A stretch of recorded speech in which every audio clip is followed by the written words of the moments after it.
We are back. Sign of the Times, Part 2. Sorry about the big delay. It's been over a month. I realise I've been really busy with other things. I found a new job. Doesn't really give me much free time to concentrate on the stuff, but I promised to do it. Someone in New York's getting itchy feet, basically, so I want to get on with this. This is the video I probably dread doing the least, and right now I start by saying basically I apologise for any errors I make, pretty much, but this will be the boring video, so if you want to skip this, and I'll try and get the there will definitely be another video on Friday the 31st of March, which is equivalent to the 30th of March American time. The album was released 30th or 31st of March, depending on where you were. The Sign of the Times, I mean. Now the album I'm holding up here, you're probably wondering what the heck it is, unless you're a hardcore Prince fan, you know exactly what it is. This is, of course, a bootleg copy of it, but this was what might have actually been. This is a 2 CD set, but the story of Sign of the Times is interesting because the album actually comes out from several aborted projects between 85 and 87. Now basically these books here, these two books here, are pretty much Per Nilsson's Dance Music Sex Romance, long out of print, but an excellent book, which speaks on Prince's first decade. It's a very good summary of how the individual tracks on Sign of the Times came together. And also this one here too, Matt Fawn. This only came out a few years ago. Some people find this a bit boring, but this is an excellent book. This talks about all the songs and how he likes them.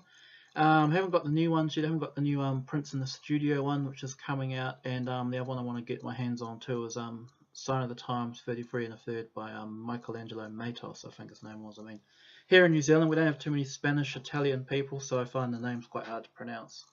And yeah, but so let's get on with it basically. And also another good book just for the visual side of things is this one. I know this is also historically out of date, but this also talks a bit about the Sign of the Times era.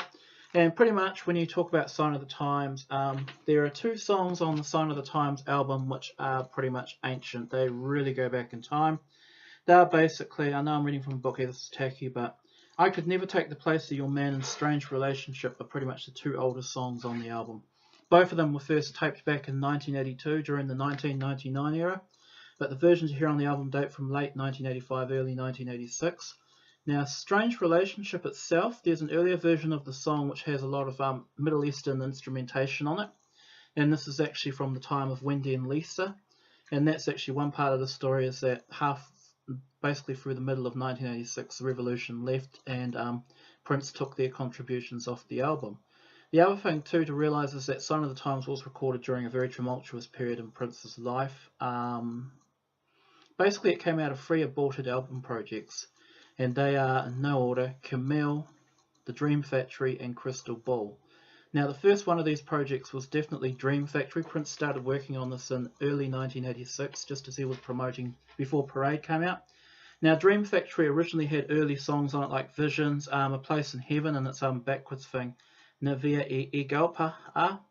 Dream Factory, Train, The Ballad of Dorothy Parker, It, Strange Relationship, Starfish and Coffee, Interlude, Slow Love, I Could Never Take the Place of Your Man, Sign of the Times, A Place in Heaven, Crystal Ball, The Cross, Last Heart and Witness for the Prosecution, Movie Star and All My Dreams. Now some of those songs, as you know, did end up on the Prince, basically on the Sign of the Times album, but several of them didn't. Basically starting in March 86, Prince started taping songs for what appeared on Sign of the Times. And he put such songs on March as The Ballad of Dorothy Parker, is a really early one. Also too, which went on early in April and May, was Starfish and Coffee went on in April. This is actually long before Prince had even thought of doing a new album. Then things got in the way. Another thing he wanted to do was an album called Camille. And Camille was basically Prince's vocals in a spread up voice.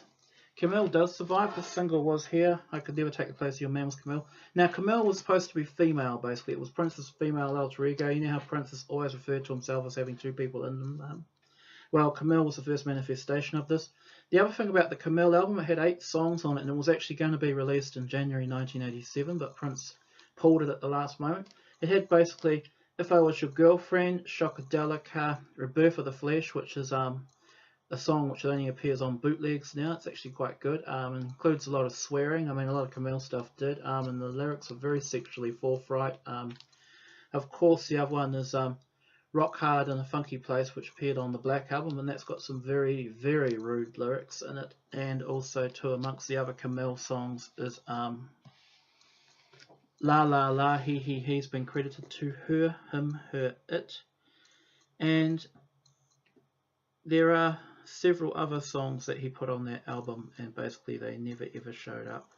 Oh, Housequake is also Camille. You Got the Look is Camille. And yeah, but the album never went ahead.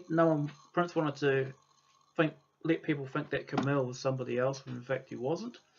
And then even more songs were added to these albums as time wore on, basically. And so by the middle of 1986, Prince had added more songs onto it, like Big Tall Wall, Go, Neon Telephone, Sexual Suicide, Movie Star, Wally, of course the supreme lead-off track, Dream Factory and Crystal Ball. And in July 1986, Prince had actually put out this 2-CD sampler. He wanted to release this. This is a boot copy. Now the photographs are almost certainly of the era. See, July 18th, 1986. This is only 2 CDs though. This is before he added the Camille and some of the later songs onto it. It's actually a really good album, I think. It's probably the best bootleg ever made. Then he went out on tour for Parade, and as you all know, the Parade tour was a flop. And then what happened after Parade tour was that Wendy and Lisa got cold feet. They wanted to leave. Prince had sort of like what you could say a musical breakdown, because with the leaving of Wendy and Lisa, Susanna, also his girlfriend, also left the scene. So all that really left now for his love interest was Sheila E. And Sheila E. was even starting to get cold feet. And then he took the album to Warner Brothers in October of 1986 and said, here's my next album, it's 3 CDs, I want to release it as soon as possible. It's called Crystal Ball. And at this stage he had taped Crystal Ball and stuck Crystal Ball onto the album. Now, you and I know that Crystal Ball is probably Prince's greatest ever song. It's an incredible 10-minute piece. It's no longer a boot because it was put out on the 1998 compilation album. Okay, several other songs from the era also ended on it too, like Good Love, which was Camille again, that ended up on the Bright Lights Big City soundtrack, and Crucial. Crucial is a really good song in the vein of Adore. They all date from this era, late 86, and Prince was just writing like crazy. But too many other events were getting in the way. Prince was also writing new music for Jill Jones, Sheila E., and he also had a new project out called Madhouse. Prince had even started taping 2 songs called Soul Psychedelicide, The Dawn, and also Can't Stop This Feeling I Got, for a new group called the Cocoa Boys, and that was going to be Prince's next project and lead up to Under the Cherry Moon, which was called the Cocoa Boys, which apparently featured Prince, Lenny Kravitz, Tony Lemons, and a few other young, sexy black rockers, and even Giorgio Valentini, the Prince imitator, playing as 2 groups fighting over a club. So basically a proto-graffiti bridge.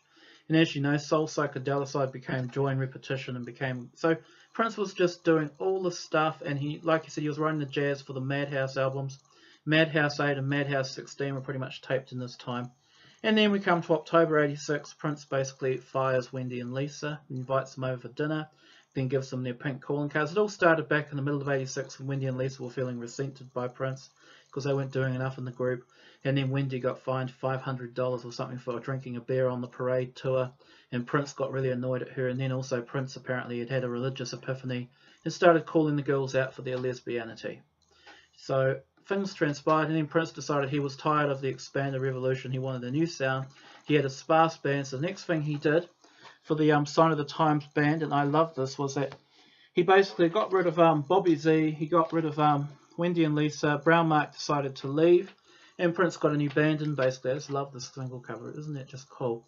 And so what Prince did was he brought in Sheila E. on drums. I mean, Prince and Sheila have been having it off for years. I'm reading a book right now, it's really good. I'm not going to tell you what happens in the book. Sheila's got a few secrets. I feel I'm disrespecting Sheila by telling you what's going on, so I recommend you get it. It's called The Beat of My Own Drum. It's really good. She's a great writer, and she's just had the most amazing life story. But anyway, Sheila E. joined this new group. Prince also brought in a new choreographer called Kathy Glover, basically who had seen Dancing on Star Search, and also brought in a female vocalist called Bonnie. But Matt stayed on the keys, pretty much, and Matt Finkelstein, Dr. Fink, would stay right through to 1991 when Prince replaced him with Tommy Barbarella. And then also brought in on guitar from Sheila E.'s band was Miko Weaver, who pretty much took over main guitar duties, because during the Parade era and into Sign of the Times, Prince wanted to focus more time on dancing. I mean, Miko had actually been brought in 86 and he stayed, even though Prince and Miko had arguments, because Miko was basically, he was a black god would be a way to describe him. And he was worried that he was getting more you-know-what on the tour than Prince was. And yeah, so Prince had this funky new band. He was ready to roll pretty much. And then he goes to Warner and goes, hey, I've got my free CD set. I want to release it. And Warner's like, hell no. This is too much music on this. It's too unfocused. Parade didn't sell very well. Under the Cherry Moon was a flop. Prince gets angry because I think Prince is drowning in his own ego. But all us true Prince fans know that. Had the original 6-sided 21-song Crystal Ball came out in its entirety, everyone would have just loved it. Now, some of the songs that went on to this July making of Crystal Ball include, I've already mentioned the early ones, sorry about this. Sign of the Times was taped for it, so it was actually going to be on the album anyway. And then Slow Love, Hot Thing, Forever of My Life, The Cross, and It's Going to Be a Beautiful Night was included because it was basically recorded on a parade show. We're all taped for it, and then in October, Warner said, no, it's too big, you need to cut it back. We're going to do an album for you. We'll put Camille out, but we need to do something else. So Prince got really annoyed. He took off some of the parade touches to songs like Strange Relationship, and he taped some more songs. He scrapped half of the songs off, including Crystal Ball, which was a crying shame. Unless you're in the world of bootlegs, you'd have to wait till '98 to listen to it. So he wrote some new songs, including Play in the Sunshine, Housequake, and then he also put on You Got the Look was the last song to go on. If I Was Your Girlfriend, which was a Camille song. Because by November he decided, no, I'm not going to do Camille. So the Camille tracks got scattered to the 4 winds pretty much. And of the 8 songs, 4 appear on Sign, 3 appear on Black. 2 appear on Black, 1 appears on the Bright Lights Big City soundtrack, that's Good Love, and Rebirth of the Flesh has never been released on an album. The only way you can basically hear Rebirth of the Flesh is basically for a bootleg, which is a shame because Rebirth of the Flesh is a great song. Includes some pretty funky lines like, this ain't, life is like a game of cards, this ain't cars, this is life, motherfucker, and lines like that pretty much, So it's not about sex, it's actually about a person being reborn spiritually and mentally. And then one of the very last songs to be taped for the album, and easily one of the best, and I'm glad he decided to tape the song, put it on, was Adore. 19th of November 86. Now just one more thing before we go into it. So pretty much by January 87, Sign of the Times was ready to go, and the packaging was done so that by February the 6th, pretty much the first single was Sign of the Times. Now Prince had to tape some B-sides for this album, so at the start of 1987, in the very first weeks, he recorded La La La He He He, which is, of course, I voted my funniest Prince song of all time. Shockadelica was also taped at this time too. All these Camille songs were actually taped very late on in the piece, right at the end of 86. And then he also put on, he decided not to do any more B-sides, but he did do a remix version of Housequake called 7 Minutes Milkquake, which went on the 12-inch mix of You Got the Look. You had Housequake and then 7 Minutes Milkquake. And then pretty much by that stage everything was ready to go.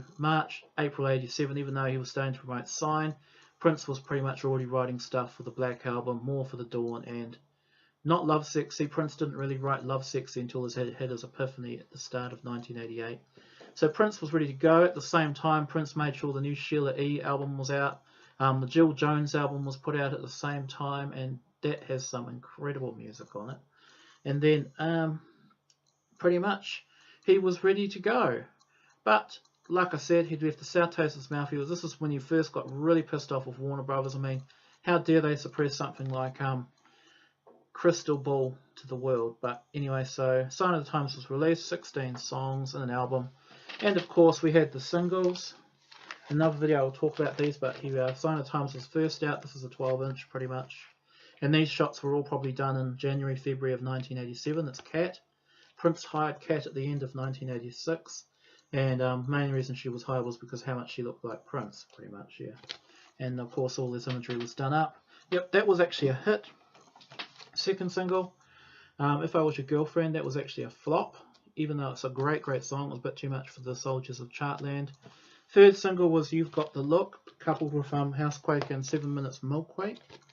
Yeah, and then fourth single, and one of my favourites is, it's a double A side really in my opinion. It's I Could Never Take the Place of Your Man, which again is another song dating from mid-86. It's from the Dream Factory Crystal Ball sessions. And same with Hot Thing. Hot Thing was a very sparse, funky dance number in the style of Camille, but not a Camille song. Alright, So that's the last, second most boring part, summarised as much as possible. Next video will be a lot more fun. We'll talk about the actual tracks on the album themselves and what I like about all of them.